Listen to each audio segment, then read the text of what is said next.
I want to give you a hypothetical scenario. This game right here was the wild card round of the 2019 season between the Tennessee Titans and the New England Patriots.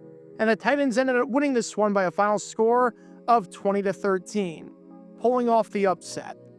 I think at this point, everyone knew that the vaunted Patriot dynasty was finally over. There were cracks to the foundation throughout 2019, especially that Week 17 game against the Miami Dolphins. But this was the game where we could officially say that these were not the same old Patriots. This was the game where everything officially came to an end, and we knew that the era of the Patriots dominating football was no more. Now, I want you to imagine after the game that the public address announcer for the Patriots said, "Ladies and gentlemen, for the past 2 decades, the Patriots have been a dynasty and have given us a lot of great memories and moments. Let's give these guys a standing ovation." Somehow, I highly doubt that the fans would comply. You want the fans to cheer after they just got embarrassed, after their season came to an end, and after you knew that things were about to get really bad going forward? You want them to cheer after a loss? I don't think any public address announcer today would ever say something like that. And I'm not sure the fans would necessarily comply, because the last thing a lot of people want to do is stand up and cheer on a team that just lost the game. Well, I bring that up because this team right here is the 1968 Green Bay Packers. And when people say that football in Green Bay is different, stories like this one that you may not have heard of before are part of it.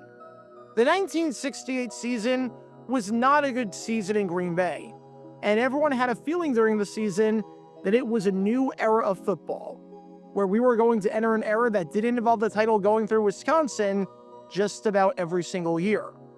And when the dynasty officially came to an end and crumbled, the Packer faithful did something that needs to be dissected 60 years later, because I don't think something like this would happen today.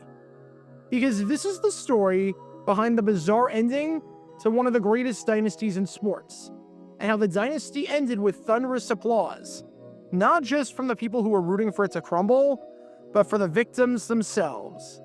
Make sure you hit that like button down below, subscribe, and turn on the notification bell so you don't miss a single video that we post on the channel, because we post every single day on here about the weird and the wacky history of the NFL with stories like this one that you may not have heard of before.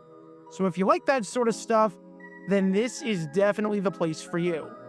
Thanks in advance for liking and subscribing and for helping us out. And with that in mind, let's talk about the cold day in Wisconsin where the Packer fans did anything but give the Packers the cold shoulder.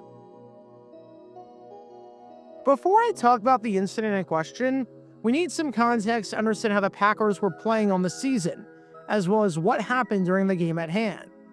Throughout the entire 1960s, the Green Bay Packers were an unstoppable juggernaut.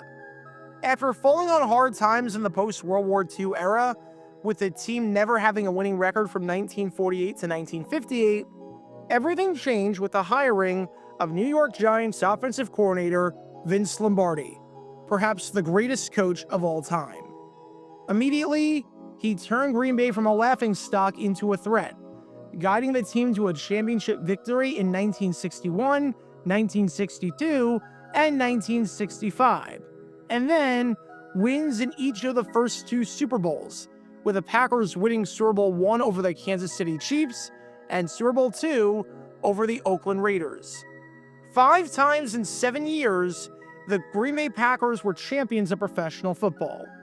No team had ever won 5 titles in 7 years before, and I highly doubt in today's game, with the salary cap and free agency, that any team will do it again.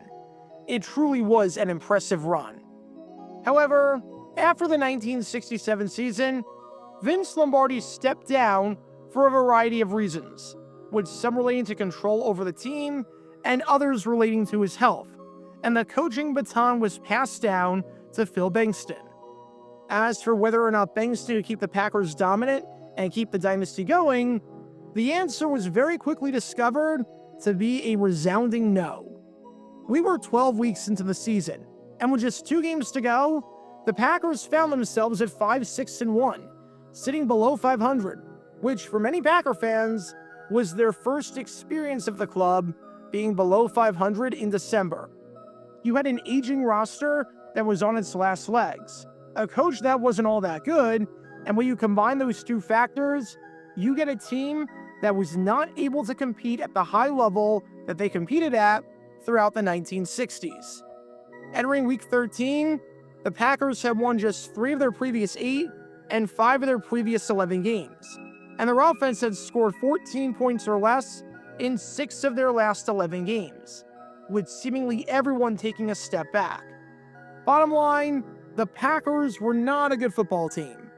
They weren't in the bottom part of the league and in the cellar with teams like Atlanta and Pittsburgh and Philadelphia, but they were not that dominant force that they once were. Now you would think that being 5-6-1 after 12 weeks would eliminate you from the playoffs back in 1968, at a time when only the division winner made it. At a time when it was first place or bust, you would think that being below 500 with 2 weeks to go would mean your season was over. However, the good news for the Packers was that somehow they were not out of it. The Central Division was extremely weak in 1968, and with 2 weeks to go, despite being 5-6-1, the Packers were only half a game back of the division lead, with the Minnesota Vikings and Chicago Bears tied for first place at 6-6. The Packers didn't control their own destiny, but they did have a game in the final week of the season against the Bears. So if the Packers could win out and the Vikings could lose one of their final 2 games, then the Packers would be back in the playoffs with a chance to defend their title and go for a 4-peat. It is funny how the Packers were as far out of the playoffs with 2 weeks left as the Rams were, despite the fact that the Packers were below 500 and the Rams had lost literally 1 game all year. But that was the insanity of the NFL back in the 1960s. That was the good news for the Packers. Despite their poor play as of late and their poor play on the season, as you've watched throughout this video, they were still alive. The bad news was that their opponent that they needed to play in order to stay alive and avoid getting eliminated, that was the Baltimore Colts, as in the best team in football. Because now, the Packers had a nationally televised Saturday game, this battle right here, against the quarterback who would win MVP, Earl Morrall, and against a team that was 11-1, and against a team that had a point differential of plus 241 with the best defense in the league. No one in their right mind was giving the Packers a chance to win this game. Lose this game like everyone expects you to in front of a national television audience, and not only is your season over, but the dynasty is over. And I don't think it's going to come as a surprise to any of you that during this game right here, the Packers got obliterated. You ever watch one of those boxing fights where a boxer who is very clearly past his prime is going up against the new number 1, and the past his prime boxer doesn't even put up a fight? Ever watch one of those incredibly on-the-nose fights where it's the passing of the torch? That was this game. The Packers, as we knew it, were done. Because when the final gun went off, the Colts emerged victorious, taking it 16-3, as the league's top defense continued to show why they were at the top. The loss dropped the Packers to 5-7-1, basically eliminating them from the playoffs, barring the miracle of all miracles, which would have included 2 losses by the Vikings and 2 losses by the Bears, and it clinched the team's first losing season in over a decade. Baltimore forced 5 turnovers. The Packers ran the ball for just 66 yards on 2.2 yards per carry. Starting quarterback Zeke Brakowski had under 100 net passing yards and finished the game with a passer rating below 50. And the Packer offense had just 9 first downs, being unable to move the ball or hold on to the ball, as they put it on the ground 5 times. It's tough to win any game with a turnover differential of -3, let alone a game against the best team in the NFL. Bottom line, after this Saturday game, the dynasty was over. There are certain games as you're watching them where you know that a new era has begun. whether it's because a new team rises to the top or an old team falters. And this was one of those games. The Packers, as we knew it, were done. And this isn't me exaggerating the situation.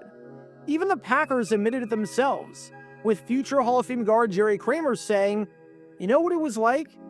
It was like playing your last college game." The speeches, well, we knew it was the last game for a lot of these guys. I'm telling you, it was really emotional. But that's when something incredible happened. That's when the Packers, at the end of their dynasty, received a surprise from the crowd. Because for the over 50,000 fans at Lambeau Field, they weren't upset. I mean, maybe they were, but they were also extremely appreciative. It felt like a scene straight out of the original Grinch special, where you expect there to be disappointment and anger, and instead, everybody's celebrating. Because as the clock was winding down, the Colts were in front, and the outcome of the game was incredibly obvious. Wilmer Burke, the director for the Packer band, delivered a message over the PA system. He said, "For 4 years, these wonderful Packers have given some great thrills. How about a standing ovation for them?" By 4 years, Burke was referring to this year's team, as well as the previous 3 teams that ended the season as NFL champions, and in 2 of those instances, champions of the Super Bowl. And sure enough, the fans complied. The fans listened to Burke, rose to their feet, and gave their home team a standing O.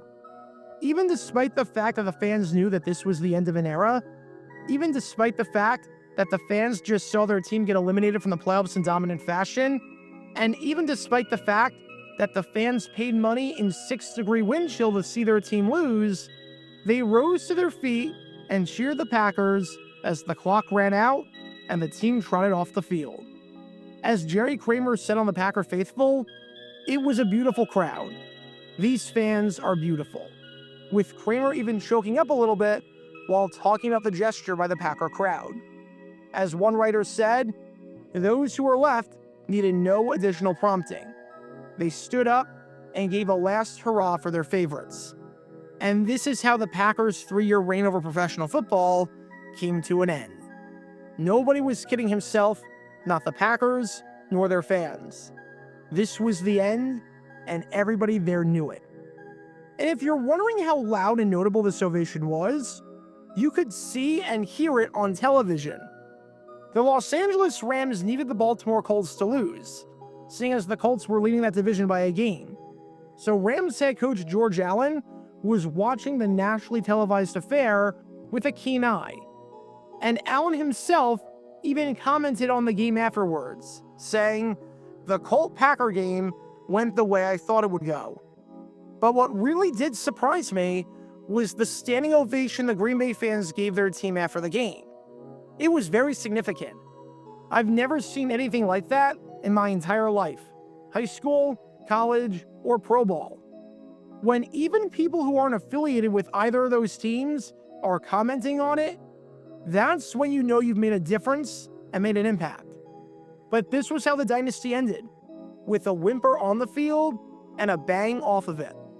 Again, today, it's hard to imagine something like this happening. When you consider the fact that tickets are more expensive, it's easier for fans to travel to the games, meaning that the stadium will have a higher percentage of visiting fans than it would have back in 1968.